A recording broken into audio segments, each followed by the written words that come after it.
Good morning everyone. सुप्रभात। आप सभी का बहुत बहुत स्वागत है कुरुक्षेत्र आईएएस एकेडमी में।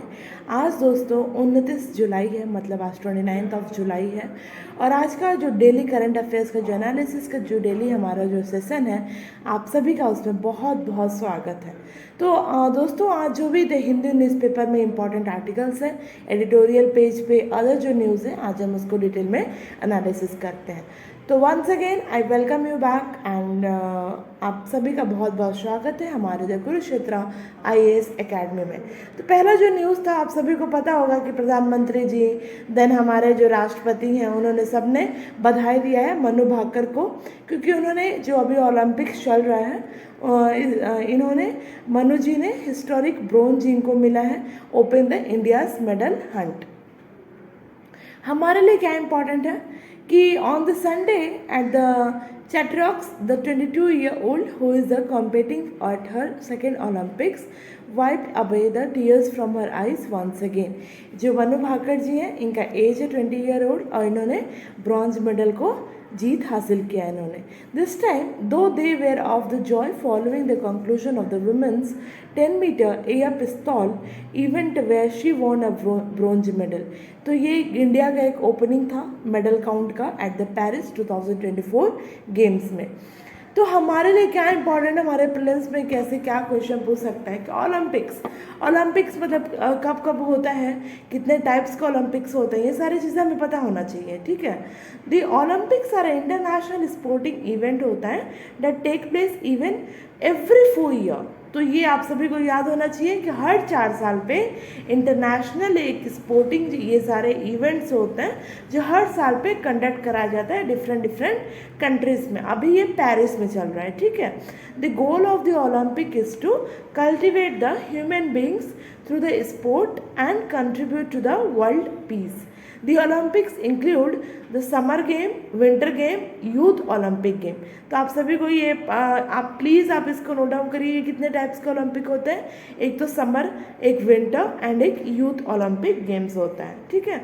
देन हिस्ट्री अगर ओरिजिन की बात करें कि कब ये ओलंपिक्स ऐसे होना पूरे दुनिया भर में कब ये स्टार्ट हुआ, तो it was the root back around the 3000 year to the ancient Greece Peloponnese region में ऐसा ये स्टार्ट हुआ था।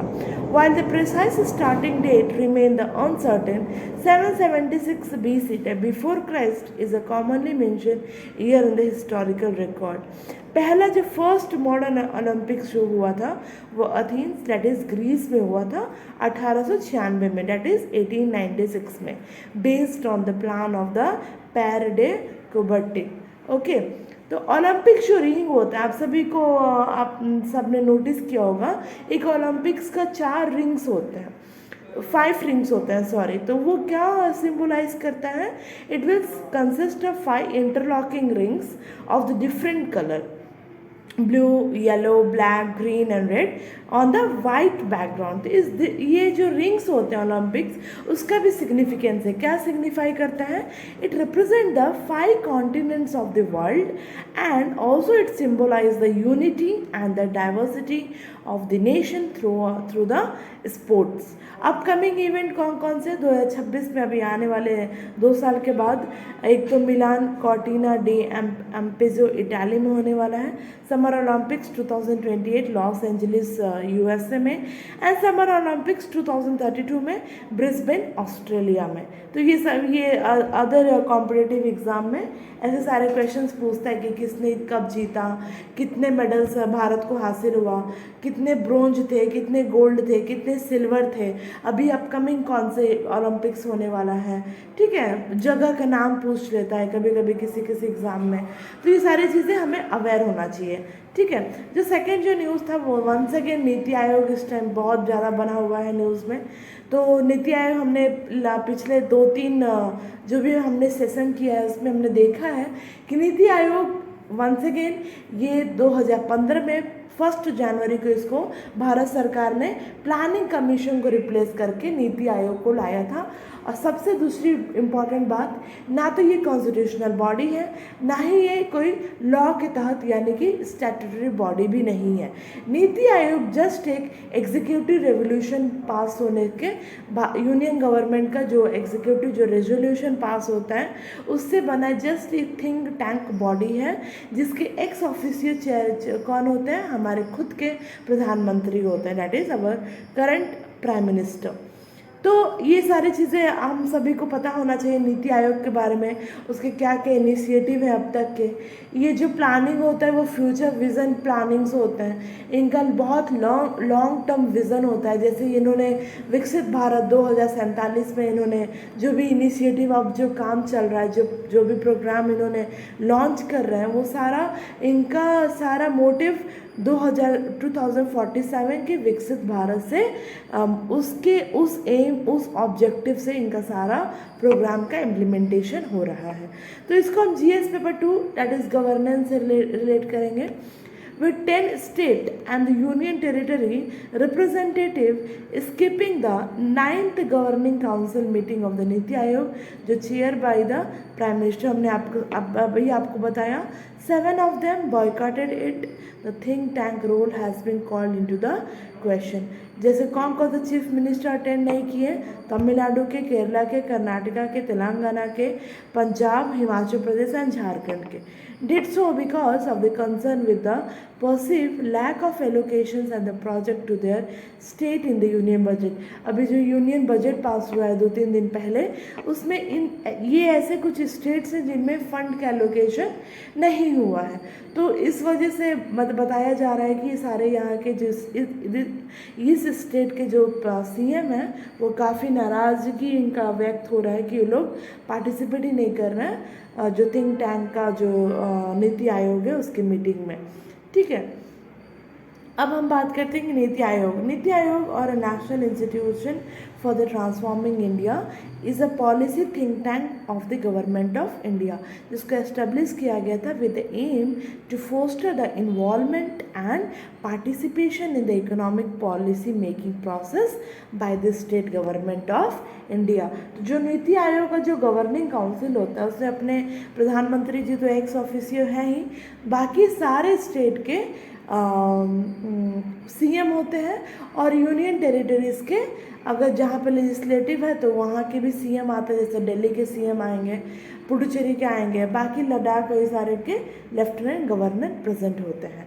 इट वाज फॉर्म्ड कब बनाया गया था, 2015 में 1 जनवरी को, by replacing the planning commission. इसके चेयरमैन कौन होता है, वाइस प्रेसिडेंट, हमेशा रिपीट वही चीज़ें। गवर्निंग काउंसिल में सारे चीफ मिनिस्टर्स होते हैं स्टेट के, लेफ्टिनेंट गवर्नर होते हैं यूनियन टेरिटरीज़ के। रीजनल काउंसिल की बात करें, to address the specific regional issues which comprising the chief minister and lieutenant governor which is chaired by the prime minister or his nominee। Ad hoc membership की बात करें तो 2 member in the ex officio capacity from the leading the research institution on the rotational basis। Ex officio membership maximum 4 होते हैं from the union council of minister to be nominated by the prime minister. Chief executive officer इनको appoint कौन करते हैं, प्रधानमंत्री जी करते हैं, हमारे देश के प्रधानमंत्री जी, फॉर अ फिक्स्ड टेन्योर के लिए in the rank of secretary to the government of India. Special invitees में किसको बुलाया जाता है, एक्सपर्ट्स को, specialist with the domain knowledge nominated by the prime minister. Key initiative अभी तक नीति आयोग कौन कौन से हैं, एस्पिरेशनल डिस्ट्रिक्ट प्रोग्राम ADP हो गया, अटल इनोवेशन मिशन एम हो गया, इंडिया इनोवेशन इंडेक्स जिसमें मेजर किया जाता है इनोवेशन की कैपेबिलिटीज़ को and performance of the Indian states and the union territories. The national health stack जिसका एम होता है to create a digital infrastructure to support the health care programme in India. Third जो news था उसको हम South Africa, that is new law on the climate change. South Africa में वहाँ के प्रेसिडेंट ने ऐसा कुछ लॉन्च किया है, इसको हम GS paper 3 that is environment से रिलेट करेंगे। तो साउथ अफ्रीका के जो प्रेसिडेंट हैं Cyril Ramaphosa sign into a law of peace of legislation that will impose the mandatory curve on the emission from the large fossil fuel heavy industries and require the climate adaptation plans for the from towns and the villages. The president said this would enable the South Africa to meet its emission reduction commitment under the Paris agreement. जो Paris का agreement है कि हमें emission कम करने हैं, global green house gases के emission को reduce करना है, तो वहाँ के जो प्रेसिडेंट का यही कहना है कि हम साउथ अफ्रीका को एनेबल कर रहे हैं ताकि जो भी कमिटमेंट है पेरिस अग्रीमेंट के तहत हम उसको अचीव कर पाएँ. ठीक है. देन की पॉइंट्स हमारे लिए क्या इंपॉर्टेंट है. Climate change bill. Climate change bill was approved by the South Africa National Assembly last November को. South Africa relying on the coal as its primary fuel source. जो South Africa होता है वो basically fossil fuel कोल पे ज़्यादा primary depend करता है for the electricity generation and it is one of the world top 50 green house gases का emission को एमिट करता है अपने कोल को यूज़ करने की वजह से.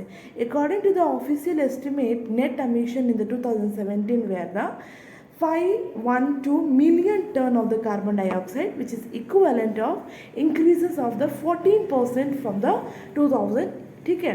अभी being an economy which is dependent on the agriculture and tourism, South Africa has faced the increasing the Western pressure to accelerate its transition away from the fossil fuel. हमें क्या याद रखना है, वो याद रखना है कि what are the steps has the South Africa taken. ऐसा कौन से स्टेप्स है जो साउथ अफ्रीका ने लिया है to curb the emission of the green house gases. ठीक है. एवरी कंट्री इन्होंने सबमिट किया है nationally determined contribution that is NDC which is time bound commitment है to lower the emission. South Africa ने भी अपने फर्स्ट NDC को सबमिट किया था in the year 2016 and it's updated NDC को 2021 में सबमिट किया था. द अपडेटेड NDC ने कमिटमेंट कितना था 31% रिडक्शन का. किसका? ग्रीन हाउस गैसेस का. Okay. What about India. India does not have a comprehensive legislation on the climate change. India का भाई साफ साफ कहना है कि हम तो 2047 में 2070 में नेट जीरो एमिशन हम करेंगे. Priyanka Chaturvedi the Rajya Sabha parliamentarian had moved a private member bill called the council on the climate bill mostly recently in the 2022. This proposed setting up the council which is chaired by the Prime Minister for advising the union government on all the matter which is related to the climate changes. So thank you so much. If you have any queries, please don't hesitate to call us on this number, and also you can follow us on the Instagram and Facebook ID. Also you can mail us on this mail ID. Thank you so much.